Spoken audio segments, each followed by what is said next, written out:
మనం ఆరోగ్యంగా ఉండాలంటే సమతుల ఆహారం, కంటి నిండా నిద్ర చాలా అవసరం. అలసిన శరీరానికి మళ్లీ శక్తి సమకూరాలంటే నిద్ర తప్పనిసరి. మారిన పరిస్థితుల్లో దేశంలో చాలా మంది కంటి నిండా నిద్రపోవటం లేదు.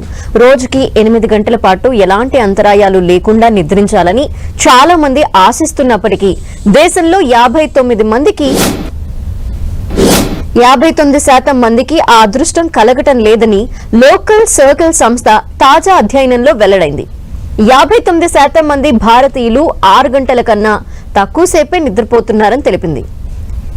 ఈ నెల 14న జరిపిన ప్రపంచ నిద్ర దినోత్సవం సందర్భంగా లోకల్ సర్కిల్ సంస్థ ఈ సర్వే చేపట్టింది. సర్వేలో భాగంగా 343 జిల్లాల్లోని 40,000 మంది అభిప్రాయాలని సోషల్ నెట్వర్క్ సంస్థ లోకల్ సర్కిల్ సంస్థ ప్రతినిధులు సేకరించారు. ఈ సర్వే ప్రకారం కేవలం 2% మంది మాత్రమే 8 నుంచి 10 గంటల పాటు నిద్రపోతున్నారు. 20% మంది 4 గంటల కన్నా తక్కువ సమయం పడుకుంటున్నారు. ఓవరాల్ గా చూస్తే 59% మంది నిద్రలేమితో బాధపడుతున్నారని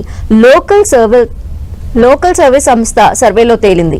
ఆలస్యంగా నిద్రపోవటం, త్వరగా లేవాల్సి రావటం, దోమల బెడద, సెల్ ఫోన్లు, బయట శబ్దాలు, చిన్నపిల్లల అల్లరి తదితర కారణాల వల్ల సక్రమంగా నిద్ర పట్టడం లేదని పలువురు తెలిపారు. నిద్రలేమి ఆరోగ్య సమస్యలకి దారి తీస్తుందని లోకల్ సర్కిల్స్ వ్యవస్థాపకుడు సచిన్ తపారియా చెప్పారు. నిద్రలేని సమస్య భారత్లోనే అధికంగా ఉందన్నారు. ప్రాంత, వర్ణ, జాతి, వయోభేదాలు లేకుండా ప్రపంచాన్నంతా పీడిస్తున్న ఏకైక వ్యాధి నిద్రలేమి సమస్య. మనోవ్యధలు, శారీరక బాధలు మరిచి మనిషి హాయిగా నిద్రపోవాలి. అన్ని సమస్యలకి ప్రశాంతమైన నిద్రే దివ్య ఔషధమని డాక్టర్స్ చెప్తున్నారు. హాయిగా నిద్రపోయిన వారు ఆరోగ్యంగా ఉంటారని కూడా పలు పరిశోధనల్లో వెల్లడైంది. అందుకే మనం ఆరోగ్యంగా ఉండాలంటే సమతుల ఆహారం, కంటి నిండా నిద్ర చాలా అవసరమని వైద్యులు చెప్తున్నారు.